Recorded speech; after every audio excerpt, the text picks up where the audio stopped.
अस्सलामु अलैकुम वरहमतुल्लाहि वबरकातुहू। अल्हम्दुलिल्लाहि रब्बिल आलमीन वस्सलातु वस्सलाम अला अशरफिल अंबियाइ वल मुरसलीन नबिय्यिना मुहम्मद व अला आलिहि व सहबिहि अजमईन व मन तबिअहुम बि इहसान इला यौमिद्दीन, अम्मा बाद। सदर इजलास मुअज़्ज़ज़ व मुकर्रम उलमाए इकराम, हाज़रीन मजलिस, बुज़ुर्गों, दोस्तों, अज़ीज़ प्यारे बच्चों और काबिल एहतराम माओं और बहनों,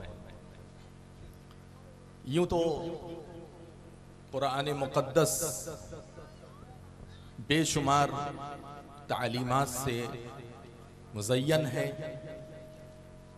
एक एक आयत हमारी रहनुमाई करती है और हमें सीधा रास्ता दिखाती है, लेकिन बाज़ आयतें ऐसी हैं जिनको पढ़ने के बाद, समझने के बाद और उस पर अमल करने के बाद हमारी ज़िंदगी बड़ी बेहतरीन हो सकती है और आखिरत तो अच्छी होगी ही इंशाअल्लाह।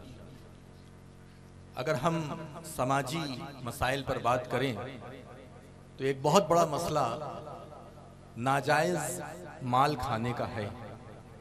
एक बहुत बड़ा मसला हराम तरीके से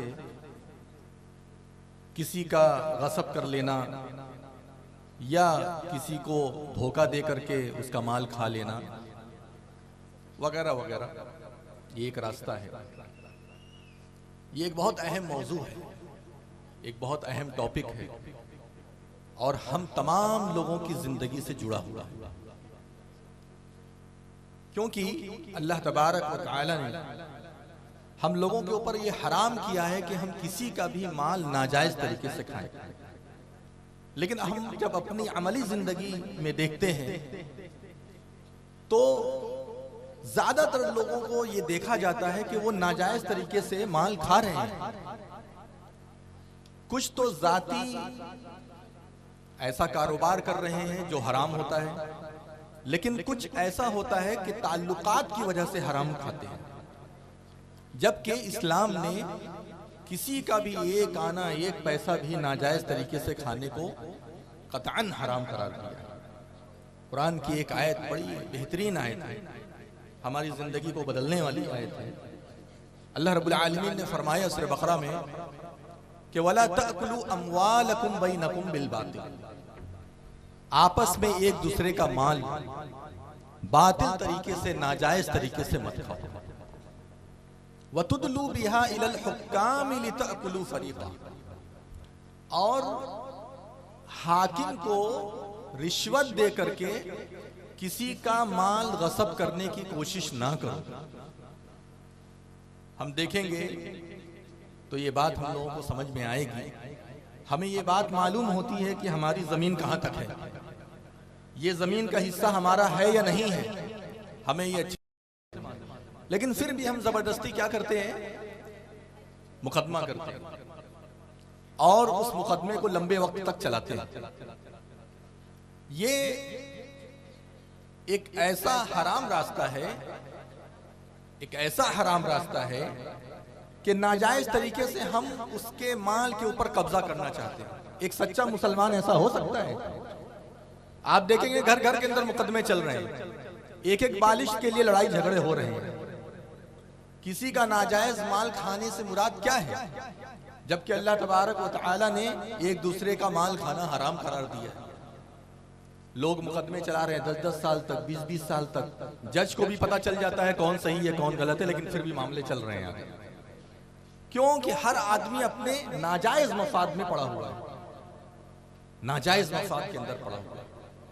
काजी का और जज का तो मामला नबी सल्लल्लाहु अलैहि वसल्लम ने ऐसे बताया कि देखो, इन्नकुम तख्तसिमुना अलैया, तुम लोग हमारे पास अपने झगड़े फसाद को लेकर के आते हो, तनाज़ात को लेकर आते हो, अपने इख्तलाफात को लेकर आते हो। वो इख्तलाफात किसी भी तरह का हो सकता है, लेकिन दो लोग के बीच का मामला ये है, जाती तौर पे कोई हराम कारोबार कर रहा है, उसका यहाँ से लेना देना नहीं है इस हदीस से। जो दो लोगों के दरमियान वाले मामले हैं, उसका इस हदीस से लेना देना है। तो होता क्या है, जब तुम दो लोग अपने मसले को लेकर के आते हो, तो एक भाई जो होता है, यानी दो में से एक फरीक जो होता है, वलअल्ल बअदकुम अलहना बिहुज्जति अखी, वो अपने दूसरे फरीक से अपना मुकदमा पेश करने में बड़ा चरम जुबान होता है, अपनी बात को रखने में बहुत तेज होता है, जुबान उसकी तेज होती है।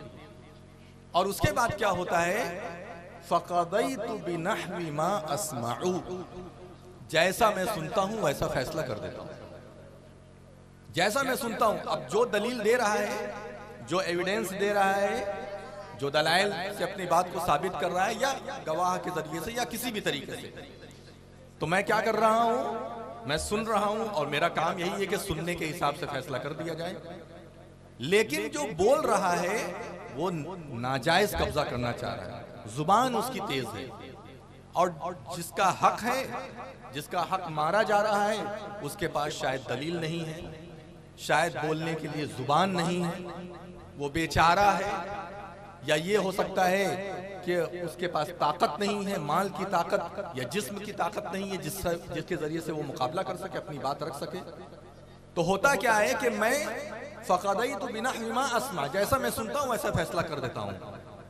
फ़मन क़दैतु बिअख़ीही, लेकिन ऐ मुसलमानों, अगर मुत्तकी परहेज़गार हो, अगर वाकई अल्लाह से डरने वाले हो, अगर ज़मीर जिंदा है, और सही में सिर्फ नमाजी और रोजेदार वाले मुसलमान नहीं हो, बल्कि मुत्तकी परहेज़गार हो, दिल की गहराई में तक़वा अगर है, फ़ला यअख़ुज़ु मिन्हु शैअन, अगर मैं फैसला कर भी दूं तुम्हारे हक में, तुम नाजायज तरीके से अपनी बात रखे, मैंने तुम्हारे हक में फैसला कर दिया, जर्रा बराबर भी उसमें से मत उठाना, मत छूना। फ़इन्नमा हिय क़ितअतुम मिनन नार, क्योंकि वो जो उठा रहा है ना, वो जहन्नम का एक टुकड़ा उठा रहा है। हमें खूब पता होता है कौन सही है कौन गलत है, लेकिन जबरदस्ती की लड़ाई लड़ी जाती है। एक बहुत बड़ा रास्ता नाजायज तरीके का क्या है, मियाँ बीवी को मालूम है कि हम साथ नहीं रह सकते। मैं मिसाल, चूंकि वक्त आपको पता है 10 मिनट, तो मैं आपको बहुत जो हाईलाइट है वो आपके सामने सिर्फ रख रहा हूँ। मियाँ बीवी को पता है कि हमारी नहीं निभ सकती, अल्लाह ताला ज़ौजैन के दरमियान मोहब्बत पैदा करे, कहीं ऐसा मसला ना हो, हम तो यही अल्लाह से दुआ करते हैं। पता है कि ज़ौजैन में नहीं निभ रही है, मामला तलाक का होना है और फैसला तलाक के मुताबिक होगा, लेकिन उसके बावजूद हो क्या रहा है, गुजारे भत्ते के नाम पर मुकदमे चलाए जा रहे हैं, और मुकदमे चला करके अब वो बेचारा, आप देखिए, गौर कीजिए कि जो इंसान 10,000 15,000 महीना कमा रहा है, वो गुजारा भत्ता ही 20,000 उसके ऊपर तय हुआ है।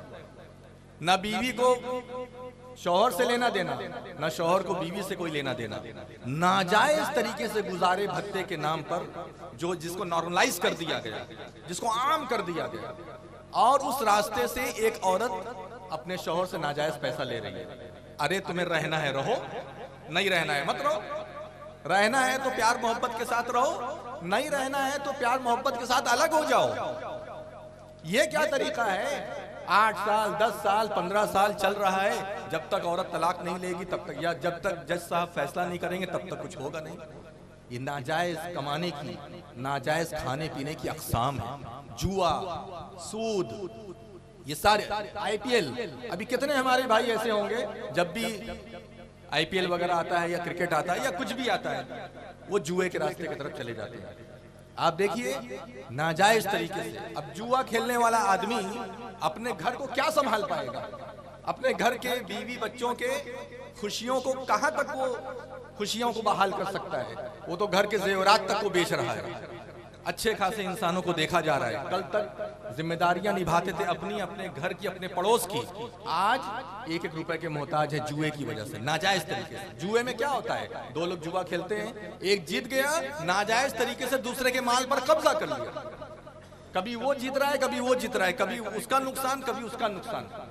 इसीलिए जो फासिद उकूद है, यानी फासिद बिजनेस है, नाजायज बिजनेस है, उसको भी इस आयत में शुमार किया गया कि नाजायज बिजनेस या बय गरर, धोखा देने वाली जितनी भी कारोबार हो सकता है, जितने भी धोखा देने वाले जो है कारोबार है या बिजनेस है, वो सब हराम है, क्योंकि उसमें नाजायज तरीके से दूसरे के माल पर कब्जा होता है।